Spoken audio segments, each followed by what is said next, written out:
Dear participants, so far we spoke about the institutional setup and the framework for PPP. We discussed what is PPP. Then we gave you the type of PPP. We spoke about what are the conditions for PPP, the prerequisite, the benefit, the pitfalls.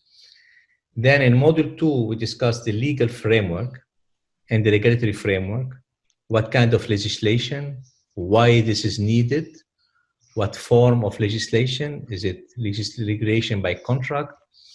We discussed also if you want to go through general legislation or specific sectorial legislation. Now we're gonna zoom into the specific of the type of public-private partnership. And that's where the details of what kind of models should be used could be used. So what we will discuss first, it depends of your objective. How much private sector involvement you would like to see. If you recall at the beginning, in some definition of PPP, people will say service contract are not form of PPP. In fact, it's true. Service contract is in reality a kind, I give the private sector a contract to operate a fraction of something in a water treatment plant, in a power plant, in a transport project, where the private will not raise any money, will not take any risk, and they will be paid on delivering the service. So if you look in front of you this chart, depending how much investment you would like to raise from the private sector, you will get more private sector and what kind of allocation of risk and obligation.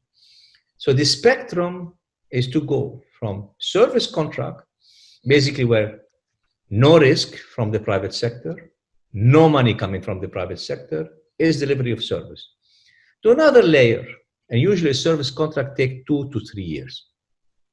So another layer is called management contract, where you ask the private sector to come for 8 years, to operate, maintain, and you public sector, you ask the private sector to invest your money.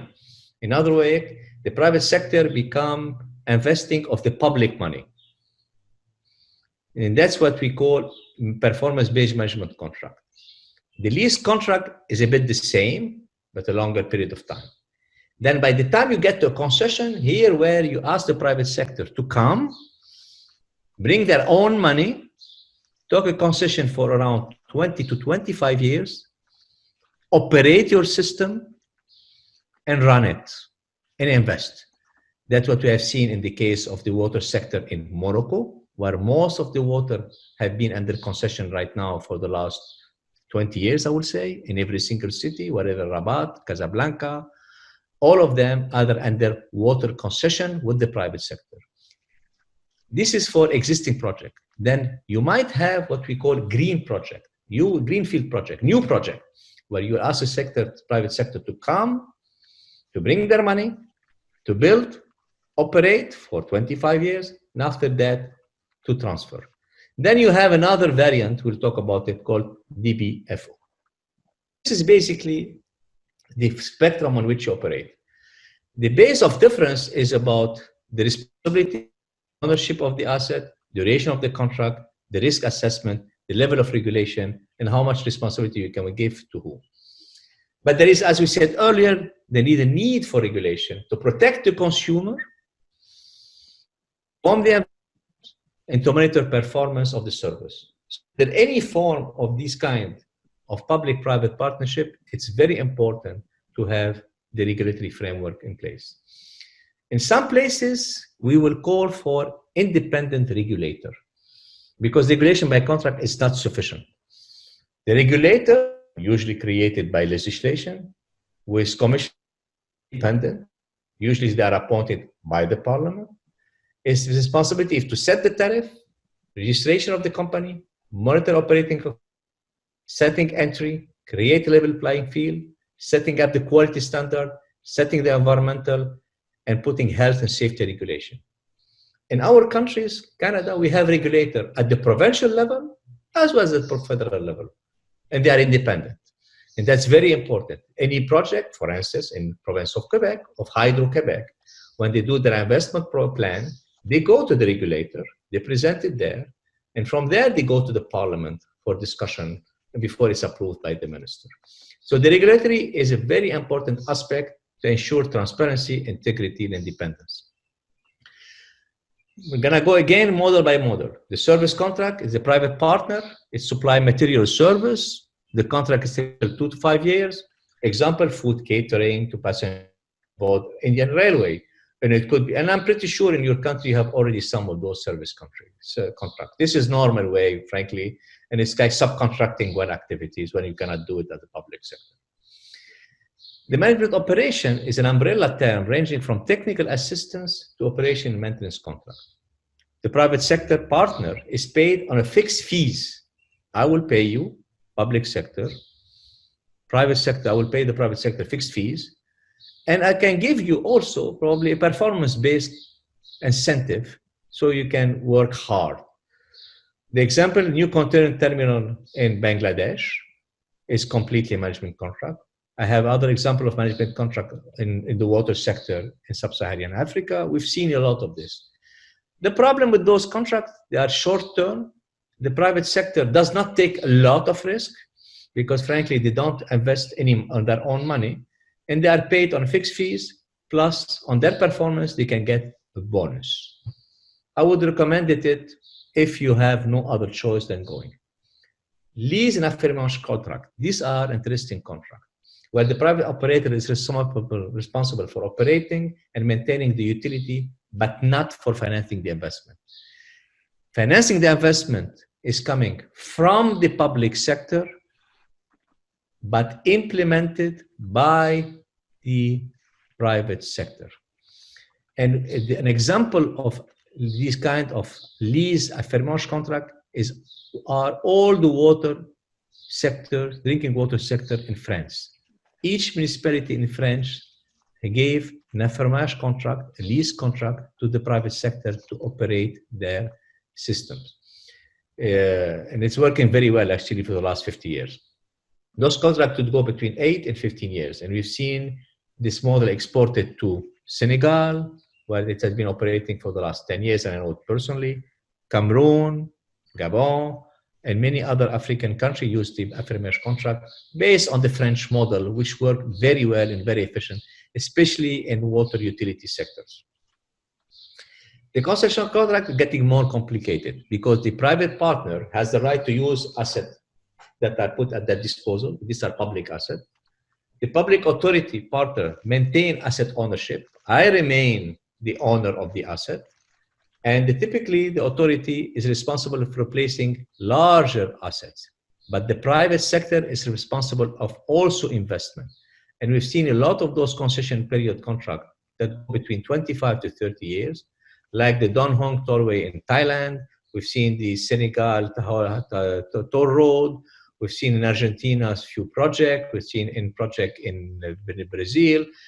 Of course, we've seen in the United States, a lot of those concessions. In Europe, in Germany, those are long-term contracts.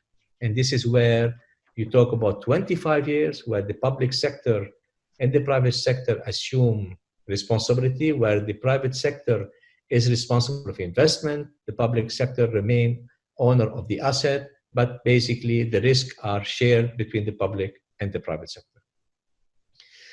Then within the concession, because concessions are usually given for existing projects, existing assets. But if I want to develop a new project, a new power plant, a new water supply project, a new hydropower plant, a new highway, now this is what we call greenfield project, new project. I can go through what I call build, own, operate, BOT, build, operate, own also. I can go through lease, development, operate. All I go is wraparound or addition, WAAA for some project. So there are a lot of nuances and all depend of what you want to do when you decide to expand an asset, create a new project, or merge other projects. And these models are all applicable, but they are all under the family of concession or the family of the BOT. Usually we always hold BOT. We rarely hear about LDO, build, own, operate, or build, operate, transfer, or build, own, operate, boot, etc., etc., etc. So these BOT are grant the right to the private sector to finance, construct, and develop and operate the facility. After a project period, the facility transferred to the public partner, again 25 years, and the Bangkok mass transit system is a good example. In the United States, we have also a lot of examples like that. We already gave you an example of this. We talked about the boot, the different BLOT, and the BTO. I will not go in a lot of detail, but each of this has its own specificity. It depends also of the objective, what you want to do. But the principle operate under the same framework, which are public partner grant the right to the private partner to finance, construct, develop an assets. Talk about 25 years.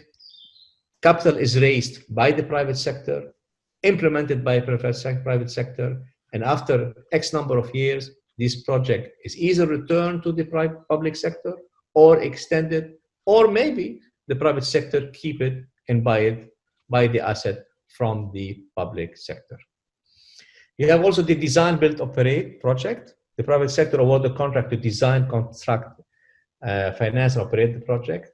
The private partner may be either paid by the public partner or collect fee from the project end user. And that's an interesting part of looking at the risk sharing. So you have to assume that the affordability was studied and looked at very interesting way when you design the project. Because if the end user cannot afford to pay, this project will fail. And therefore, the economist working on this project will need to have very strong affordability studies. The public partner remain ownership of the project. An example is the London Underground system. Then we have the type of DBFO contract. And these are the design, build, finance, operate. We can talk about build, develop, operate. We can talk about build, own, operate. We can talk about design, construct, manage, finance. So this project, all of them, could be looked at from a holistic point of view. It could be too complicated. But in my opinion, you have to look at it the very simple way. You go back to that slide. What do you want to achieve? How much ownership are you ready to give to the private sector? What kind of investment you want to put and how much you are ready as public sector to invest or not? And therefore, what do you want from the private sector? What kind of risk allocation? And the spectrum here along that list will allow you to decide what you want to do. In my experience, if you don't know where to start, you can start by giving a lease contract. I prefer project where the private sector takes some risk on investment as well. The other forms are normal, and we've seen it everywhere. So for any new project that you would like to develop, airport, highway, power, in my opinion, you have to think right away in the context of the BOT, or for the existing asset that you have to look at the concession. So if we start with these three models, lease, concession, BOT, and you can build around it in your country, I think it's a good starting point. And when you're gonna think about this project and what is applicable to your country, think about how much private sector investment you want, how much allocation of risk, and what's the duration of the contract you would like to do. We have a list of very useful links available to you here about from the World Bank, from the IFC, from the Asian Development Bank, from different organs, from the European Commission, different resource book on PPP, case study that give you a good example of what to do and what not to do. Thank you.